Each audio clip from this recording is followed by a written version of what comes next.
God needs it, and you're just going to go, well, here's the reins, okay? You're like, so there's something more to that story besides just fulfilling a prophecy. Maybe it's just that. Maybe it's just, this is to fulfill the prophecy that he's going to ride in, that the Messiah will ride in on the colt. Well, that's at least what Matthew said. We're talking about Luke 19. Luke 19:34, right.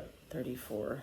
The Lord needs it. Yeah, that Matthew said it was to fulfill the prophecy, but again, I think it's just to reiterate that the king, the unexpected king that they were supposedly waiting on, that's right there under their nose, looks, acts, walks, talks, behaves, says nothing that they expected him to say.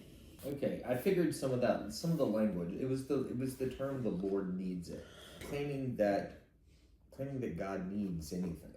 Oh, that the Son of God has a need. That's true. Okay, it flips authority on its head. It's another positioning of leadership, of gentle authority, not overbearing authority. That he needs something, and he needs their, this may be a bit of eisegesis, but he needs their participation no matter how lowly. He needs their contribution of a tiny colt, of a donkey. You know, he could have done it on his own. He could have flown in on a fighter jet back then if he wanted to. You know what I mean? Yes. But he needed our participation and our willingness to give a piece of what we had. He could have rode the throne in Daniel. Right. Little round things rolling underneath it. With eyeballs and going every direction, and hair and arms and wings and lizard scales and whatever else it was. But he didn't. But he didn't. So start back at the beginning of 19 and Zacchaeus. So Zacchaeus was a wee little man was he, is the song they teach you, but he was despised, right? Because he's a little mean tax collector. Yes. People were so upset because he went to be Jesus said, "Quick, I must be in your home today." And then the people grumbled because he had gone to be into the home of he had gone to be the guest of a notorious sinner. But when he went, obviously something Jesus had said moved him, because he was moved and said that he would give half of everything he had away. It's interesting to me that Jesus says to Zacchaeus that salvation has come to his home today because he has shown himself to be a true son of Abraham, showing that he was lost and saying he didn't do anything other than welcome Jesus when he asked and change his way. He did search him out. Mm-hmm. He went. He saw him. He found a way to see him. Mm-hmm. Right. And then Jesus said, "I must be a guest in your home today." Quickly, excitedly, let him come into his home, and then his kindness and his everything he came moved him to give half of everything he had to the Lord. I mean, he welcomed him in. He sought him. He welcomed him when Jesus said he wanted to come, and then he changed his ways. Those three things. Yeah. So let's look at the chapter thematically, and I'm using chat for this, of course, because we have several big stories that are just stacked, and we know that the author didn't stack the stories. It's never haphazard, right? So far, it hasn't. It's building. It's a theme, right? It's all in support of an overall mission of the. Sorry. So you got Zacchaeus, the story of Zacchaeus in verses 1 through 10, the parable of the 10 mina, so the 10 talents, whatever you want to call it, 11 through 27, the triumphal entry, 28 through 40, Jesus weeping over Jerusalem in 41 through 44, and then the cleansing of the temple, driving the sellers out in 45 through 48. So, let me get down here. So the major thematic connections are: one, a reversal of power. In every story, it's not what you expect it to be. Mm-mm. You know, the shunned tax collector is now throwing the party and is accepted. The humble donkey carries the king. The temple becomes the target of rebuke. This fulfills Mary's prophecy in Luke 1, that he has brought down rulers from their thrones but lifted up the humble. So it's an expansion upon what she said would happen. So the king's identity is revealed through each one of these stories. Jesus is the seeker of the lost in the story of Zacchaeus. Jesus is the nobleman going away to receive his kingdom. That's one of the parables. Jesus is the promised Messiah. That's his entry. Jesus is the rejected prophet in tears as he's in weeping in 41 through 44 over Jerusalem. And then Jesus is the Lord of the house because he's flipping tables in the temple. So there's identity markers of who he is through these stories. So that's judgment and mercy are interwoven. There's mercy for the outsider, Zacchaeus, expectations for the entrusted, that's the servants, warning for the unseeing, that's Jerusalem, and judgment for hypocrisy, is the temple. All are framed by compassion as the king weeps, even as he judges. Luke 19 shows the full nature of God's kingdom: personal redemption plus social responsibility plus divine authority plus moral accountability. Okay, I just wanted to get a feel for what the theme was for the chapter. Go ahead. I'm sorry. No, you're good.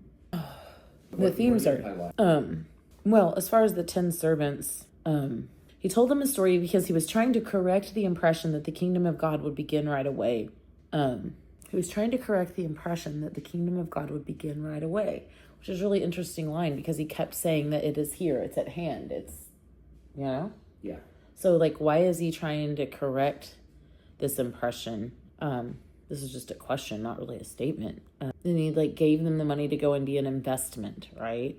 What Sorry, verse 11. It starts in verse 11, the parable of the 10 servants. Because I've heard these talents thing before, but this is worded a bit different.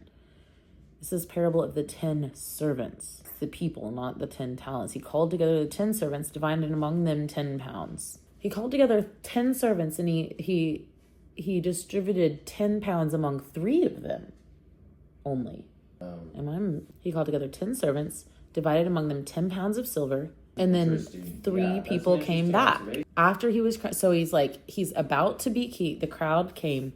This guy, a nobleman, was called before he left to go to be king, right? He hadn't become king yet. Then he brings in 10 people and he gives away 10 pounds to 3 of them.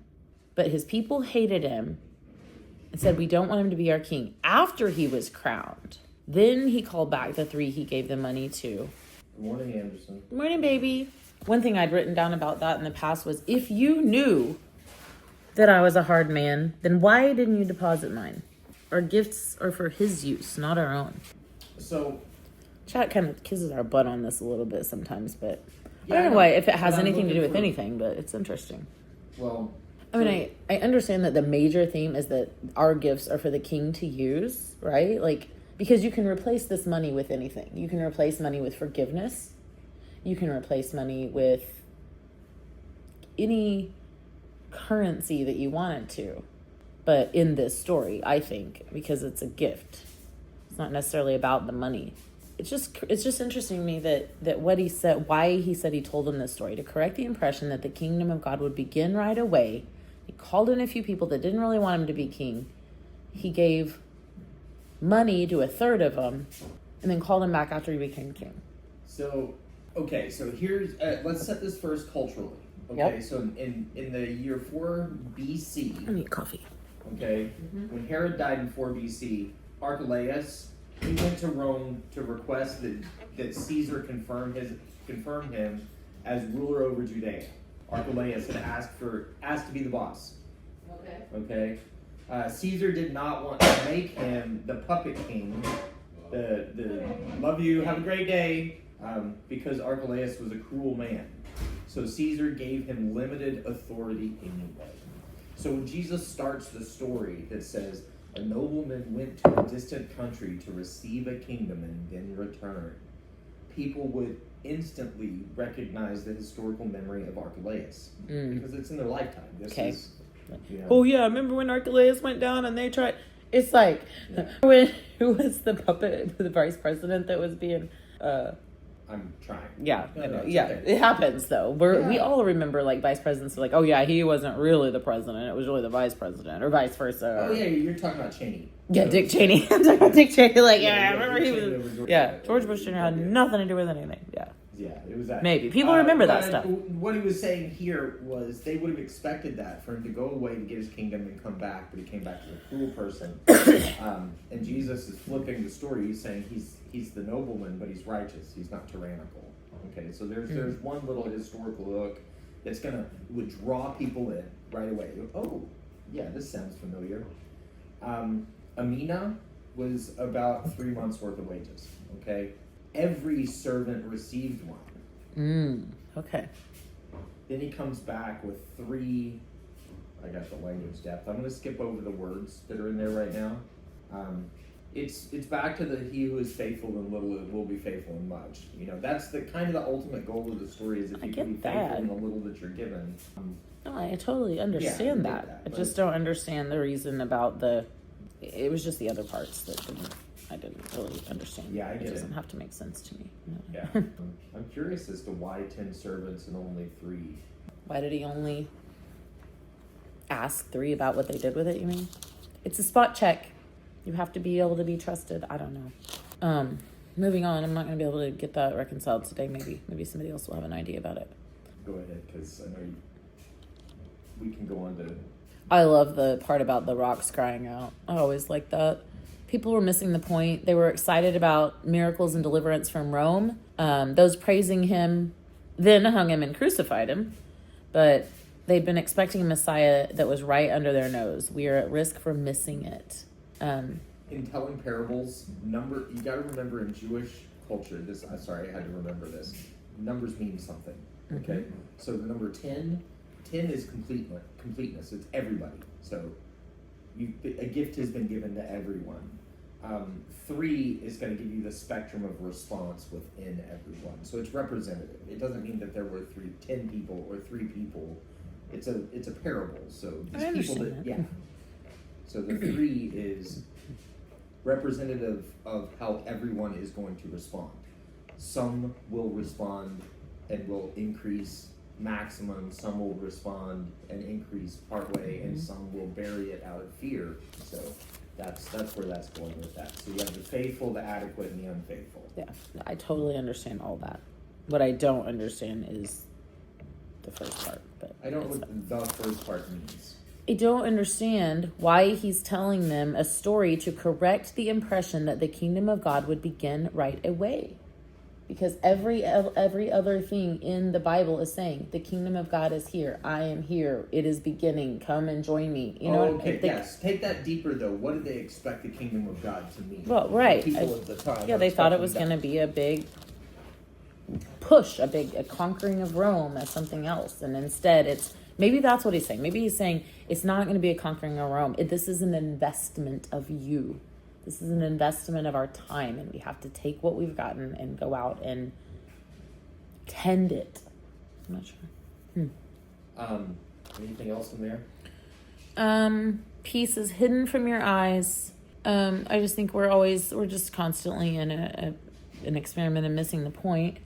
And again, here's where Luke talks about clearing the temple. It's 2 verses, you know. Jesus entered the temple and began to drive out the people selling animals for sacrifices. He said to them, the scriptures declare my temple will be a house of prayer, but you've turned it into a den of thieves, period. After that, he taught daily in the temple, and everybody was upset, right?